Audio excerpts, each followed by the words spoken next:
I thank the member. The question is that the motion be agreed to, and I give the call to the member for Wentworth. Deputy Speaker, I rise to speak on this important motion and echo serious concerns that I have and that my community has about the CFMEU and the corruption in the construction industry more broadly, and to urge the government to take further action on this. We do need more than a 3-year administrator, while I support the administrator, because this is an endemic problem for the last 40 years and it is needs more action than one administrator to solve this.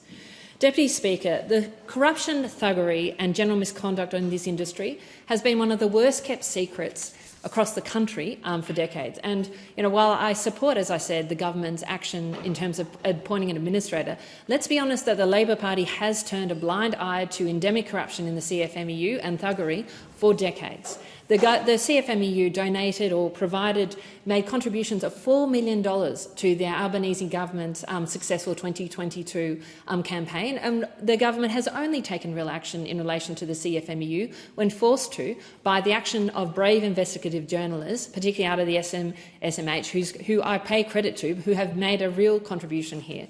So let's talk about what's wrong with this industry.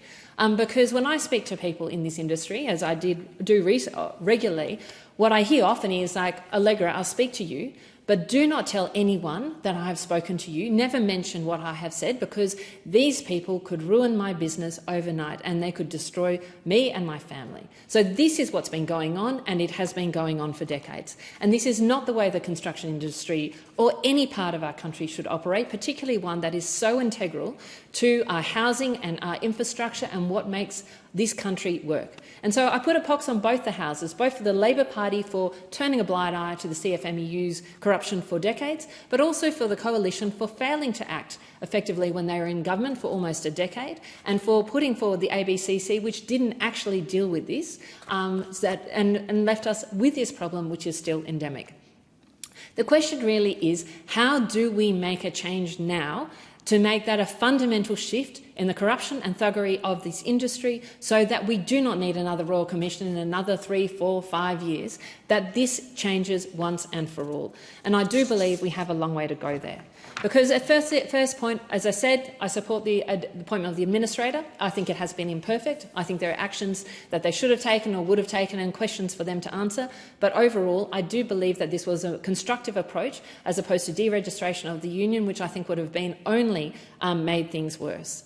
But the truth is, the CFMEU administrator cannot deal single-handedly with the breadth of corruption and the breadth of thuggery, of misogyny and other issues facing this industry. It needs a broad action. Myself and others wrote to the Prime Minister back in June last year and said to the Prime Minister, appoint an administrator, but go much further. There are key issues that you need to have, and many of those are still relevant, and I want to talk through 3 of them. The Master Builders Association has suggested, and I fully support, enhanced task force across the AFP, across the police, the state police bases, across the Fair Work Ombudsman, across the Fair Work Commission, a heavily resourced group task force to address these issues of corruption when they come up, or other sorts of criminal activity, because the sort of jurisdictional challenges in this industry are real, and I know, having spoken to people firsthand around this. So this is something that we need resources there now and put strongly. Secondly, we also need competition reform so that the industrial relations system, which is largely not subject to competition law, but does allow create the incentives, creates the environment where the incentives are there for corruption. Because if you can effectively ensure that the subcontractors that you're suggesting are in the contracts will get the deals, that is the perfect place for corruption to start and to fester. So until we change those incentives, and I think competition law is part of it, we will not fix this. Thirdly, I do believe we need to change our procurement laws, and I support the National Construction Industry Forum setting out clear behavioural standards. We need to turn that into teeth, into procurement.